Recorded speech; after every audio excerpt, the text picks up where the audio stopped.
ኦዛር ሶመር ያለበትን አድራሻ ለቱርካን ይሰጣታል። ቱርካን ምንም ጊዜ ሳታባክን ሶመር ወዳለበት ጉዞ ትጀምራለች። ሹፌር እባክን አፍጥነው እባክን። ኪራዝ ልጄ ዛሬ ከአባትሽ ጋር ነው አዲሱን ዓመት የምናሳልፈው። ምንም አታስቢ፣ ደስተኛ ትሆኛለሽ። ሚኔም ሶመር የሚፈልጋትን ልጁን ይዛለት ሶመር ጋር በዓሉን ለማሳለፍ ወደ ሶመር ጋር እያመራች ነው።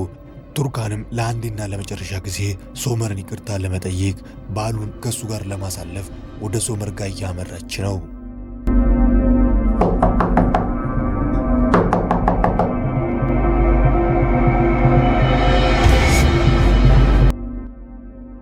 ቱርካን ምንድነው እዚህ የምትሰሪው? እንዴት ወደዚህ መጣሽ? ሶመር እባክህ እንደዚህ አትሆን። አንተን ብዬ ነው የመጣሁት። እባክህን ሶመር።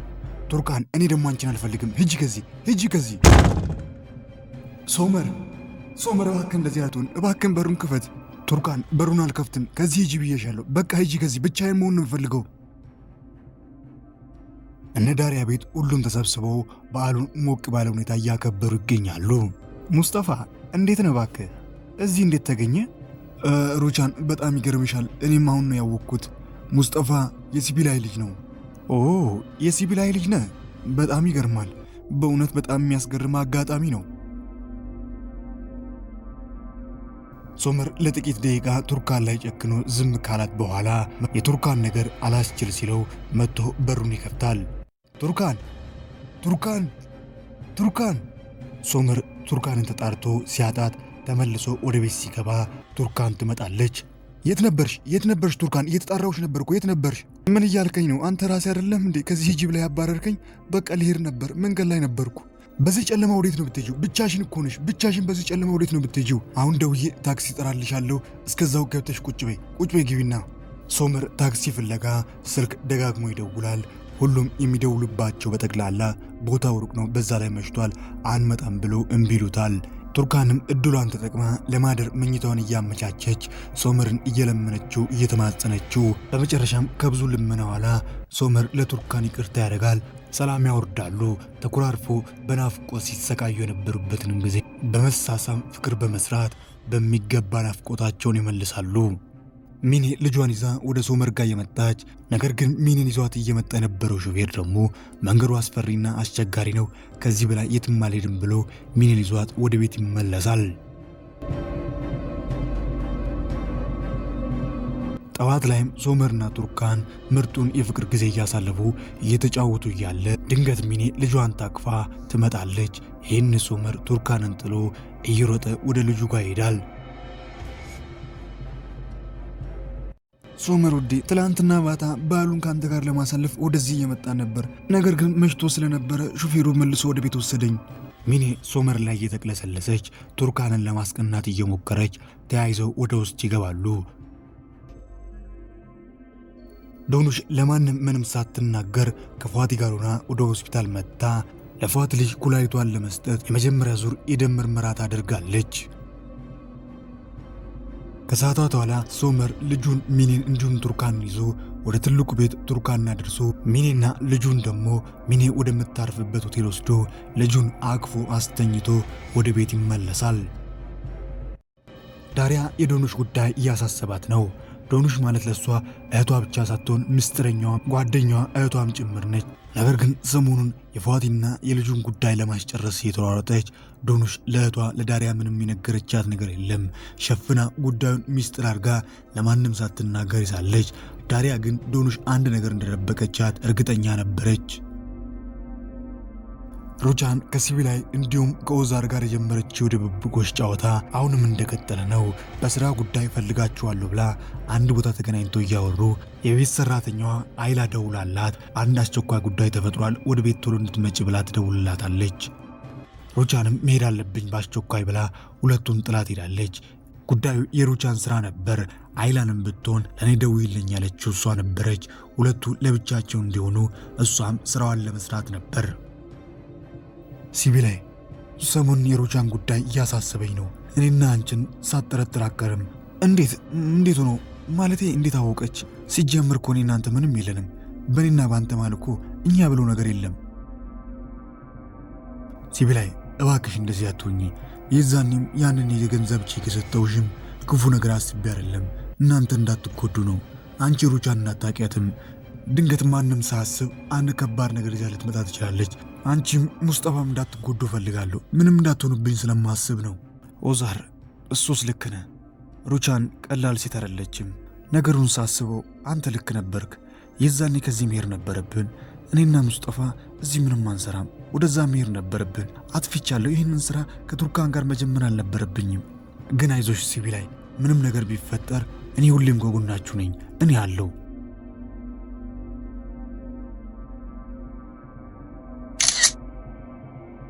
ኦዛር ዋጋን ትከፍላለህ።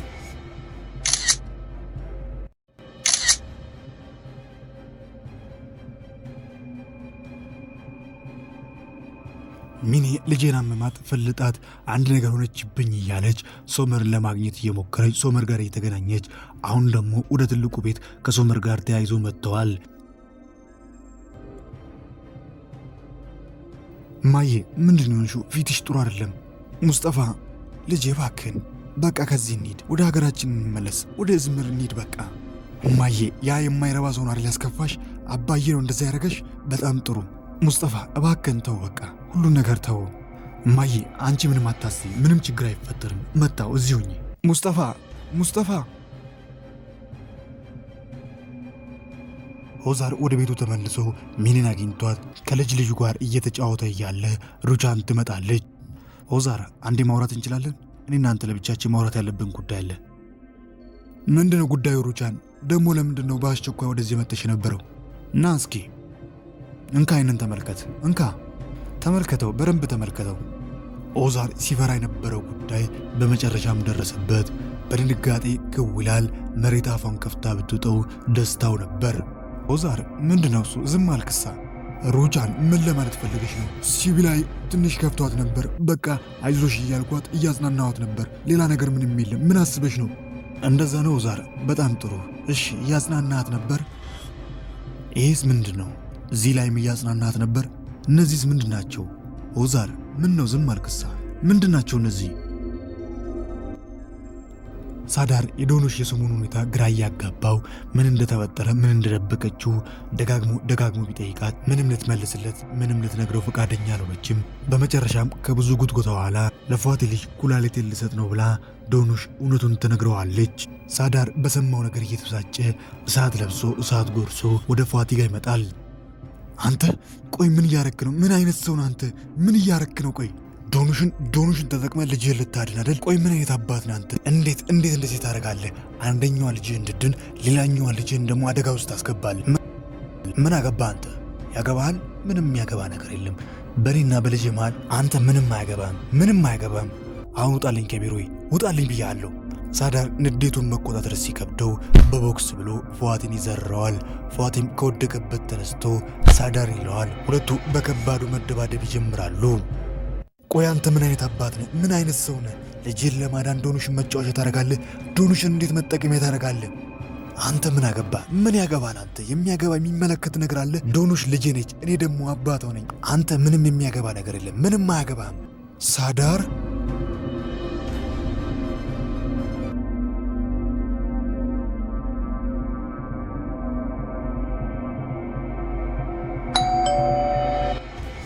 አቶ ሙስጠፋ ሰላም፣ ማንም ፈልገህ ነው? እባክሽን አቶ ኦዛርን ጥሪልኝ። አቶ ኦዛርን ፈልጌ ነው። እሺ እጠራልሃለሁ። እሺ። ኦዛር አንገቱን ደፍቶ እፍረቱን ተከናንቦ የውርደትን ማቅ ለብሶ ኮርትም ብሎ ተቀምጦ ነበር። ይኸውልህ ኦዛር፣ አሁን እኔ ምልን ብቻ ነው የምታደርገው። ድርጅት ውስጥ ያለህን 30% ድርሻ ወደ እኔ ስም ታዞራለህ። በፍጥነት ወደ እኔ ስም ታዞራለህ። አለበለዚያ ግን ያንን አላረግም ካልክ ይህንን እፍረትህን ይህንን ውርደትህን ቤተሰቡ በጠቅላላ ያውቃል። እስከ ዛሬ ሁሉን ነገር የታገስኩት ለልጄ ለሶመር ብዬ ነው፣ ልጄን ብዬ ነው። ይቅርታ አድርጉልኝ አቶ ኦዛር፣ ሰው ይፈልጋል በር ላይ። አቶ ሙስጠፋ ይፈልጋል። በጣም ጥሩ ኦዛር፣ ውድ ልጅ መጣ። እባክህ አይላ ስራ ላይ ነው፣ ሌላ ቀን አበዩ በሂጂ። አቶ ሙስጠፋ በጣም ይቅርታ አድርግልኝ። አቶ ኦዛር ስራ ላይ ነው፣ ሌላ ቀን እንድትመጣ ብለዋል። የምን ስራ ነው የምትይው? ገብቻ አናግረዋለሁ። ሙስጠፋ አንድ ጊዜ ባክን ላናግር ፈልጌ ነበር። እኔ እናንተ ማውራት ያለብን ጉዳይ አለ። ወይዘሮ ቱርካን ምንድነው? ችግር አለ እንዴ? እባክን ወጣ ብለን እናውራ። እባክህን ሙስጠፋ፣ እኔ አንተን ሳቅ ከዱርዮችን ስታድነኝ ነው። እነዛ ሰፈር ውስጥ እነዛ ዱርዮች እኔም መጥቶ ሊተናኮሱኝ ሲሉ መታ አንተ አድነኸኛል። ከዛ ደግሞ እዚህ ቤት መጥተ አግኝቼ ነበር። ከዛ አንተ ምን አልከኝ? የቤቱ ድርጅት ውስጥ ስራ እንደጀመርክ ነገርከኝ። ከዛ ደግሞ ከሶመር ጋር ትውውቅ ጓደኛሞች ሆናችሁ። አሁን ደግሞ እንደሰማሁት ከሆነ የዳሪያ ጓደኛ ሆነሃል። ከእቴ ጋር ጓደኝነት ጀምረሃል። ጓደኝነት ብቻ አይደለም፣ ትንሽ ከዛም ከፍ እንላለን። አይላ ቱርካን የት ነች? ቤት ውስጥ ፈልጌ አጣኋት። ቱርካን ከአቶ ሙስጠፋ ጋር እዛ መናፈሻው ጋር ነች። ቆሞ እያወሩ ነው። ምን ሙስጠፋ? ይኸውልህ ሙስጠፋ፣ እኔ ከእቴ ጋር ምንም አይነት ጓደኝነት ግንኙነት እንዲኖር አልፈልግም። በጣም ይገርማል። ለምንድን ነው ከእቴ ጋር ጓደኝነት እንዲኖረኝ አልፈለግሽው? ለምን? በቃ ሙስጠፋ አልፈልግም። ከእቴ ጋር ምንም አይነት ጓደኝነት፣ ምንም አይነት ግንኙነት እንዲኖር አልፈልግም። ምንም አይነት ግንኙነት እንዲኖር አልፈልግም። ሶመር በንዴት እየጋለ ወደ ሙስጠፋ ጋር ይመጣል። እኮ ለምንድን ነው የማትፈልጊው? ከእህትሽ ጋር ጓደኝነት እንዲኖረኝ ለምንድን ነው ያልፈለግሽው?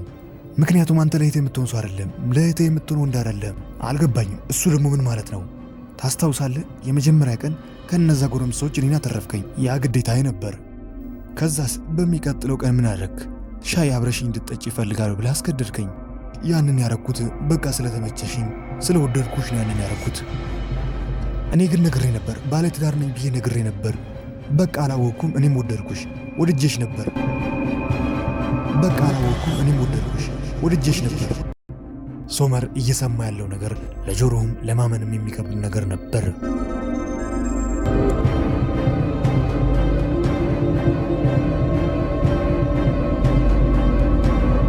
ሰላም ውድ የቃና መሳጭ ቤተሰቦች እንዴት ናችሁ? እንዴት ቆያችሁልኝ? ለዛሬ አሰናዳውላችሁ ተወዳጁ ተናፋቂ የወፍ ጎጆ ምርጡ ድራማ ክፍል 61 ይህንን ይመስል ነበር።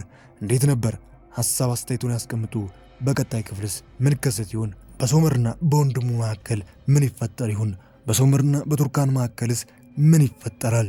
የኦዛርና የሩቻን መጨረሻስ ምን ይሁን? ዶኑሽስ ስለ አባቷ አወቀች? ቀጣይስ ምን ይፈጠራል? እነዚህና በርካታ አጓጊ መሳጭ ምርጥ ትዕይንቶች የተካተቱበት ምርጥ ክፍሎች ከፊት ይጠብቁናል። ሁሉንም ወደ እናንተም እንዳደርስ ይሆናል። ይሄ ተወዳጅ ተናፋቂ ድራማ ግን በየዕለቱ ወደ እናንተ ጋር እንዲደርስ ለዚህ ቻናል አዲስ ሆናችሁ ሰብስክራይብ በማድረግ የቃና መሳጭ ቤተሰብ በመሆን አዳዲስ ምርጥ ቪዲዮዎችና ተወዳጁ ተናፋቂው ድራማ የወፍ ጎጆ ወደ እናንተ ጋር እንዲደርስ ማድረግ ይችላሉ። ሁላችሁም ደግሞ ይህንን ቪዲዮ ላይክ ማድረግ በፍጹም እንዳይዘነጋ። ላይክ ባረጋችሁ ቁጥር የምንለቃቸው ቪዲዮዎች በጠቅላላ ቀደም ብሎ ወደ እናንተ ጋር ይደርሳሉ። ስለ ሁሉም እስከ መጨረሻ ከኔ ጋር ስለቆያችሁ ከልብ እያመሰገንኩኝ በቀጣይ ክፍል እስክንገናኝ ክፉ አይንካዎት፣ ደግ አይለፎት። ሀገሬ ሰላም ትሁን።